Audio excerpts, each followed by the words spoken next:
மூன்றாவது, நாம் விசுவாசிக்கும் பொழுது நம்முடைய வாழ்க்கையில நாம் பெற்றுக்கொள்ள ஆசீர்வாதம் என்னவென்று சொன்னால், விடுதலையை நாம் பெற்றுக்கொள்ள முடியுமா? அல்லேலூயா. விடுதலையை பெற்றுக்கொள்ள முடியும். நான் கொலையா பண்ணிட்டதே இல்லை, நான் ஜெயிலியா இருக்கிறேன், விடுதலையை பெற்றுக்கொள்ள முடியும் அப்படின்னு சொல்லி உங்ககிட்ட ஒரு கேள்வி வரலாம். ஜெயில இருக்கிறவங்கள தான் என்ன பண்ணணும்? விடுதலை ஆக்கணும். ஆனா நான் எனக்கு தெரியாத, நல்லா புரிஞ்சுங்க, இங்க இருக்கிற ஒவ்வொருவரும் உங்களுக்கு தெரியாத ஏதோ ஒரு கட்டினால நீங்கள் கட்டப்பட்டு இருப்பீர்கள். ஆமீன் சொல்லுங்களேன். ஏதோ ஒரு கட்டு, பாவத்தின் கட்டா இருக்கலாம், சாபத்தின் கட்டா இருக்கலாம். ஏன் நான் எவ்வளவுதான் கஷ்டப்பட்டாலும் என்னால மேல வர முடியல, நான் எவ்வளவு என்னுடைய பிரயாசத்தை 100 மடங்கு என்னுடைய உழைப்பை போட்டாலும் அந்த உழைப்புக்கு உண்டான ஆசீர்வாதம் ஏன் என்னால பெற்றுக்கொள்ள முடியல அப்படின்னு சொல்லி நீங்க கேட்பீங்க அப்படின்னா, ஏதோ ஒரு காரியத்துல உங்கள் கரங்கள் கட்டப்பட்டிருக்கிறது, ஏதோ ஒரு காரியத்தினால உங்கள் கால்கள் கட்டப்பட்டிருக்கிறது. ஒருவேளை அது பாவமா இருக்கலாம், ஒருவேளை உங்களை பின்தொடர்ந்து வருகிற ஜெனரேஷனா, தலைமுறையாய் உங்களை தொடர்ந்து வருகிற சாப கட்டா இருக்கலாம். ஆமென் சொல்லுங்களேன். இல்ல யாராவது உங்களுக்கு விரோதமாய் செய்து வைத்த ஏவல் கட்டா இருக்கலாம், இல்ல யாராவது உங்களுக்கு விரோதமாய் செய்து வைத்த பில்லி சூனியத்தின் கட்டா இருக்கலாம், இல்ல பலகீனம் என்கிற கட்டா இருக்கலாம், நாள்பட்ட வியாதி என்கிற கட்டா இருக்கலாம். இந்த கட்டெல்லாம் இருக்கும் பொழுது ஒரு மனுஷனால என்ன பண்ண முடியாது?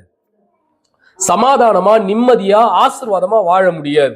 அதனாலதான் ஆண்டவராக இயேசு கிறிஸ்துவை விசுவாசிக்கிறவர்கள், இங்க நடக்கிற விஷயம் பாருங்க, விடுதலையை பெற்றுக் கொள்ளுகிறார்களாம்.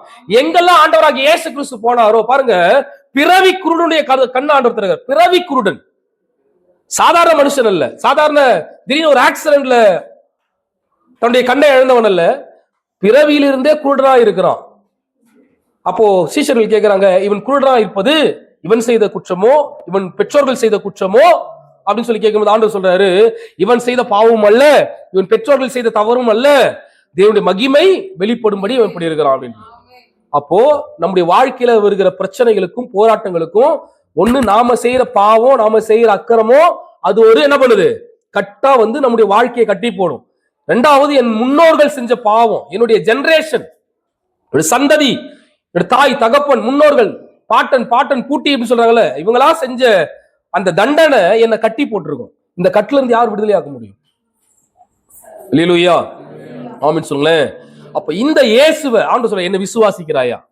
இன்னைக்கு ஆண்டவர் உங்களை பார்த்து கேட்டுக்கிறார், உன் கட்டுல இருந்து விடுவிக்க என்ன நீ விசுவாசிக்கிறாயா? விசுவாசிக்கிறீங்களா? அல்லேலூயா. இங்க இருந்து போகும்பொழுது விடுதலையோடு போவீங்க. ஒருவேளை பலகீனத்தின் கட்டா இருக்கலாம், சாபத்தின் கட்டா இருக்கலாம், பாவத்தின் கட்டா இருக்கலாம், யாராவது உங்களுக்கு விரோதமா செஞ்சு வச்சாங்களா, இல்ல வன்கண் கட்டா இருக்கலாம், எரிச்சலின் கட்டா இருக்கலாம். உங்க வாழ்க்கையை முன்னேற்ற விடாதபடிக்கு, உங்கள் வாழ்க்கையில ஆசீர்வாதங்களை பெற்றுக்கொள்ள கூடாதபடிக்கு உங்களை கட்டி வைத்திருக்கிற எந்த ஒரு காரியமா இருக்கலாம். அல்லேலூயா. ஆமென் சொல்லுங்களேன். பேதுருவை சிறைச்சாலையில அடைச்சு வைக்கிறாங்க. அவங்க பாடி துதிக்கும் பொழுது என்ன நடக்குதா? சிறைச்சாலை கதவுகள், அவருடைய கையில் இருந்த கட்டுகளும் அவனுடைய கையில் இருந்த சங்கிலிகளும் தானாய் அருந்து விழுந்ததா. யாரும் உடைக்கல, யாரும் என்ன பண்ணல, சுத்தி வச்சு தட்டல. ஆண்டவர் மேல விசுவாசத்தை வச்சு ஆண்டவரை ஆராதித்த உடனே கட்டுகளா என்ன ஆயிடுச்சு? சுக்குநூறா உடைய ஆரம்பிச்சது. இன்றைக்கு என் அன்பு சகோதரியே, நீ ஆண்டவரை விசுவாசிக்கிறாய் என்று சொன்னால், அவர் மேல இருக்கிற விசுவாசத்தை நீ ஆக்டிவேட் பண்ற அப்படின்னா, உன் மேல இருக்கிற கட்டை உடைக்க அவர் வல்லமையுள்ள தேவனாய் இருக்கிறார். உன் மேல இருக்கிற சாப கட்ட, பாவ கட்ட, உன் மேல இருக்கிற பலகீனத்தின் கட்டை அவர் உடைக்க அவர் போதுமான தேவனாய் இருக்கிறார்.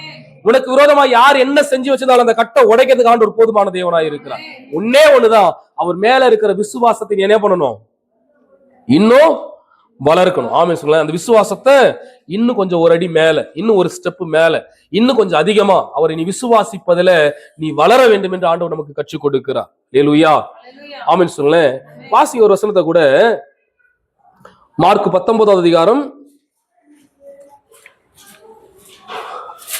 18ல இருந்து வாசிங்க. 18ல இருந்து 23 வாசிங்க.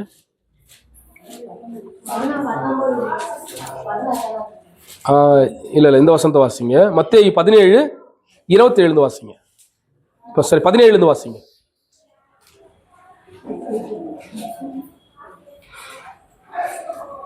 மத்தேயு 17:17 வாசிங்க. இயேசு பிரதியுத்தரமாக, விசுவாசம் இல்லாத மாறுபாடுள்ள சந்ததியே, எதுவரைக்கும் நான் உங்களோட இருப்பேன், எதுவரைக்கும் உங்களிடத்தில் பொறுமையாய் இருப்பேன். நல்லா கவனிங்க. சீஷர்கள் போயிட்டு ஒரு பிசாசு பிடிச்ச உடனே விடுதலை ஆக்குறதுக்காக போறாங்க. ஆனா அவங்களால என்ன பண்ண முடியல? விடுதலை ஆக்க முடியல. ஆண்டவர் கூட தான் இருக்கிறாங்க. இயேசு கிறிஸ்து கூடவே இருந்த சீஷர்கள், அவருடைய அற்புதங்களை பார்த்தவர்கள், அவரை ட்ரெயின் பண்றாரு இவங்களை.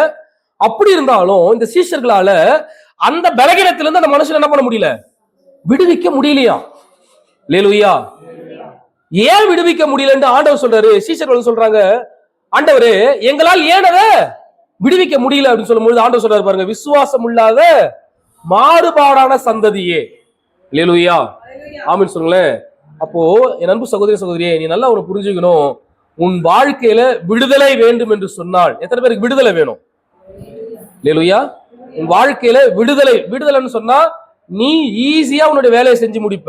எந்த ஒரு தடையும் வராது, எந்த பிரச்சனையும் வராது. நீ நினைச்ச காரியத்தை உன்னால முடிக்க முடியும். நீ ஸ்டெப் எடுத்து வைக்கிறத முழுசா. ஒரு சிலர் வீடு கட்டணும்னு ஆரம்பிப்பாங்க. வீடை கட்டணும் என்ன பண்ணிடுவாங்க, பேஸ் போடுவாங்க. அவங்களால கட்டி முடிக்கவே முடியாது. 5 வருஷம் ஆகும், 10 வருஷம் ஆகும், 15 வருஷம் ஆகும். கடைசியில என்ன நடக்கும், முடிக்கவே முடியாது. ஏன் அப்படின்னா கட்டு.